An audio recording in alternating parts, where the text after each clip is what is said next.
آج کی یہ محفل آپ کی بستی میں عقائد و اعمال کی اصلاح کے لیے بڑے خوبصورت عناوین کے حوالے سے انعقاد پذیر ہے۔ برادر معظم مجاہد اہل سنت جناب سید نوری صاحب نے مجھے یہ حکم فرمایا کہ آج کی گفتگو کا عنوان عظمت والدین اور تربیت اولاد ہے۔ اسی مناسبت سے آیہ کریمہ تلاوت کی گئی۔ اللہ تبارک و تعالیٰ پڑھنے والے کو حق بولنے اور آپ سب کو حق سن کر اس پر عمل کرنے اور اسے عام کرنے کی توفیق عطا فرمائے۔ زمین کے اوپر رشتوں میں جو سب سے مقدس ترین رشتہ ہے، جو سارے رشتوں کی بنیاد، جڑ اور جان ہے، اس کو ماں باپ کہتے ہیں۔ دنیا میں جتنے بھی رشتے جڑتے ہیں صرف ایک رشتے سے سارے رشتے ترتیب پاتے ہیں۔ چچا نہ آسمان سے اترتا ہے نہ زمین سے نکلتا ہے۔ باپ کے چھوٹے بھائی کو چچا کہتے ہیں، باپ کے بڑے بھائی کو تایا اور ہماری اپنی یہاں کی زبان میں بڑے ابا کہتے ہیں، باپ کی بہن کو پھپھی کہتے ہیں، اسی طریقے سے باپ کے باپ کو دادا کہتے ہیں۔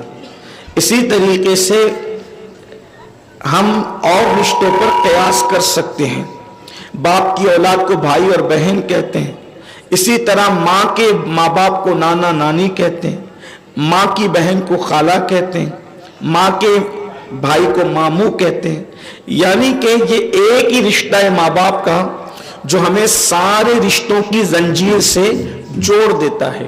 اسی لیے اللہ تبارک و تعالیٰ نے قرآن میں متعدد مقامات پر والدین کے ساتھ حسن سلوک کا حکم دیا، اور کسی مذہب میں ماں باپ کے توہین اور ماں باپ کی بے ادبی اور ماں باپ کے ساتھ گستاخی کی اجازت نہیں، لیکن مذہب اسلام اس معاملے کے اندر انفرادی شان رکھتا ہے کہ اللہ تبارک و تعالیٰ نے اپنی توحید کے بعد جن کا حق بیان فرمایا اسے ماں باپ کہتے ہیں۔ اللہ رب العزت ارشاد فرماتا ہے کہ اللہ کے علاوہ کسی کی عبادت نہ کرو اور ماں باپ کے ساتھ حسن سلوک کرو۔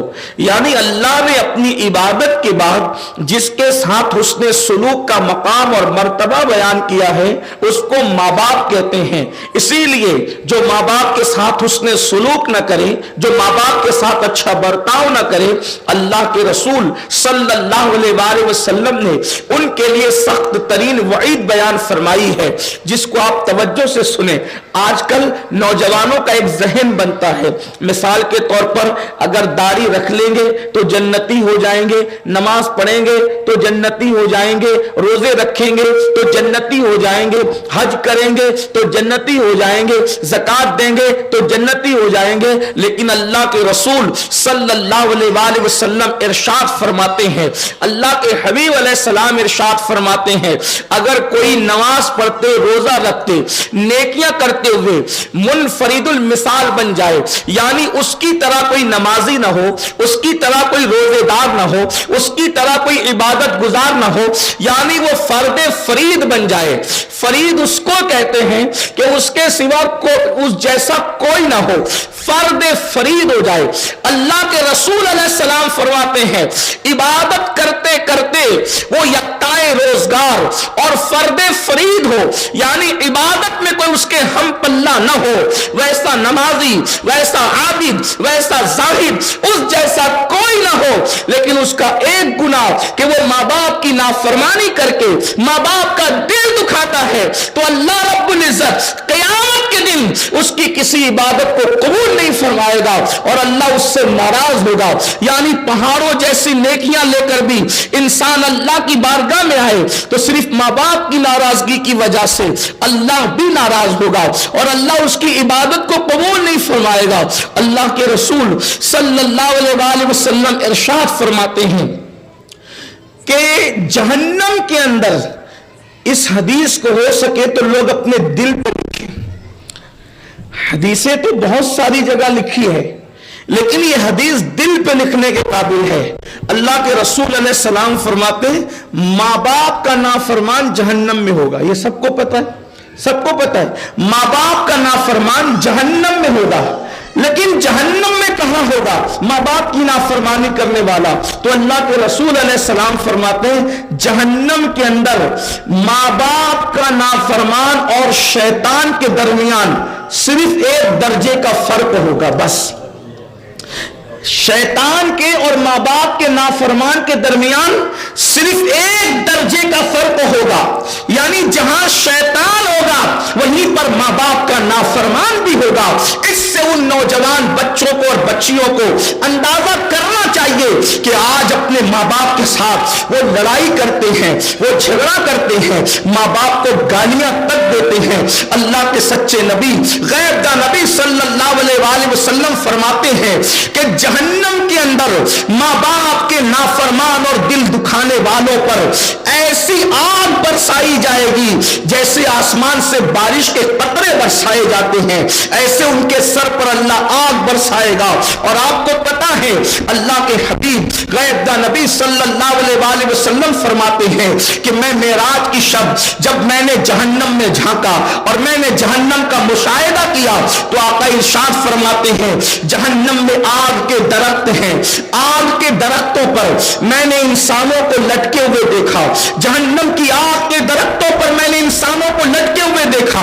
میں نے پوچھا جبریل یہ کون لوگ ہیں؟ تو جہنم کے اندر آگ کی درختوں پر اونگے منہ لٹکے ہوئے ہیں. تو جبریل امین نے عرض کیا یا رسول اللہ یہ وہ آپ کے وہ امتی ہیں جو دنیا میں ماں باپ کی نافرمانی کرتے تھے, ماں باپ کا دل دکھاتے تھے. آج یہ جہنم میں اونگے منہ جہنم کے درختوں پر لٹکے ہوئے ہیں. اور اللہ کے رسول صلی اللہ علیہ وآلہ وسلم فرماتے ہیں کہ ایک انسان ہوتا ہے جس کی عمر 30 سال ہوتی ہے. 30 سال یعنی اس کی عمر میں اللہ تعالیٰ نے علم الہی میں اس کی عمر جو ہے ابھی 30 سال بچی ہوئی. 30 سال اس کی عمر ہے, 30 سال عمر بچی ہوئی. اگر وہ ماں باپ کی نافرمانی کرتا ہے تو جس کی عمر 30 سال لکھی ہوتی ہے ماں باپ کی نافرمانی کی وجہ سے اللہ اس کی عمر گھٹا کر 3 دن کر دیتا ہے. ایک حدیث میں ہے 3 سال کر دیتا ہے, دوسری حدیث میں 3 دن کر دیتا ہے. یعنی ماں باپ کی نافرمانی کا نقصان یہ ہے کہ ماں باپ کی نافرمانی کی وجہ سے لوگوں کی عمر گھٹا دی جاتی ہے. اور دوسرے مقام پر اللہ کے رسول صلی اللہ علیہ وآلہ وسلم فرماتے ہیں کسی کی عمر صرف 3 دن لکھی ہوتی ہے اللہ کے یہاں کہ یہ 3 دن اب جیے گا, لیکن جب وہ ماں باپ کی فرما برداری کرتا ہے تو ماں باپ کی فرما برداری کی برکت سے اللہ اس 3 دن کو 30 سالوں میں تبدیل فرما دیتا ہے, اس کی عمر بڑھا دیتا ہے. یعنی کہ اندازہ کرے ماں باپ کی دعا کی برکت کیا, ماں باپ کی خدمت کی برکت کیا, ماں باپ کے ساتھ اس میں سلوک کی برکت کیا کہ اس کی برکت سے عمر میں اضافہ ہوتا ہے. اللہ اکبر. لوگ کون نہیں چاہتا کہ میری عمر بڑھے, کون نہیں چاہتا کہ میرے مال میں اضافہ ہو. اللہ کے رسول علیہ السلام فرماتے ہیں اگر تم چاہتے ہو کہ اللہ تمہارے مال میں برکت عطا کرے, ساکری والوں اور قرب و جوار سے آنے والوں اس سے بڑا تعویذ کون دے سکتا ہے؟ یہ مولوی کا تعویذ نہیں, یہ مولا محمد رسول اللہ کی طرف سے تعویذ ہے. آقا ارشاد فرماتے ہیں اگر تم چاہتے ہو کہ اللہ تمہارے مال میں برکت عطا کرے تو ہر نماز کے بعد اپنے ماں باپ کے لیے مغفرت کی دعا کرو, اللہ تمہیں مالا مال فرما دے گا, اللہ تمہارے مال میں برکت عطا فرما دے گا. کس کے لیے؟ ماں باپ کے لیے دعا کرو گے تو اللہ مال میں برکت عطا کرے گا, اور ماں باپ کے ساتھ حسن سلوک کرو گے تو اللہ عمر میں برکت عطا کرے گا. آئیے ماں باپ کے حوالے سے آپ بہت ساری باتیں سنتے ہیں لیکن میں آپ کے سامنے اختصار کے ساتھ ایک بات پیش کروں, لیکن یہ بات بہت توجہ سے سننے کی ہے. حضور علیہ الصلوۃ والتسلیم کو اللہ نے قرآن میں فرمایا کہ یہ نبی یہ امی ہے, یہ نبی یہ امی ہے. حالانکہ یہ بات بہت بڑے پڑھے لکھے جو